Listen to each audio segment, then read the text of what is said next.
Welcome. You all right? Yeah, I'm good. You sure? Yeah, I think so.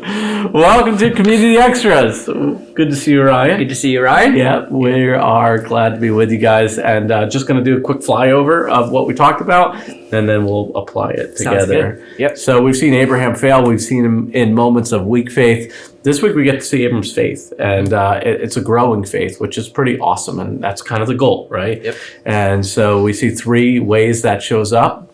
One, we see his faith grow in that he's serving with zeal. He's serving with excellence. We see him grow an increasing awareness of God's will. One of the signs we're growing is that we're becoming more aware of God's word, which allows us to be more aware of his will. And then lastly, we see that Abram's faith is growing through his prayer, the way he approaches God, his humility, the things he's asking God for.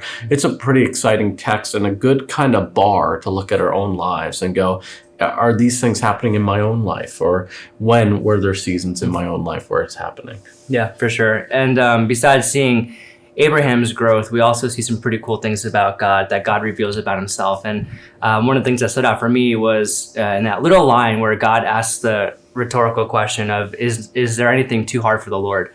To which the answer is no. And maybe, today in your groups tonight, as you guys discuss, maybe think through what are some situations in your own life or maybe people around you where you kind of lost hope for and don't see any way that change can happen or life can come from just the deadness that you see, whether it's people struggling with addiction or your lost friend and you see there's no hope for them to come to the Lord. Maybe today you just talk through and share and pray through just a renewed sense of hope that God can do the impossible and is a God of the impossible. And how can you trust more? How can we trust more that God can do amazing things when it seems hopeless? So awesome. So hope you guys have a great discussion. Thankful so much for your leader and your group. Again, what are some of those marks of a growing faith in our own life, whether it's prayer, service, awareness of God's will? One's the season where those things were really kind of ablaze in your life. And then what's going on in your life today, as Ryan pointed out, that you just need to be reminded that, there's nothing too hard. There's nothing too wonderful for the Lord. So I hope you guys have a great discussion.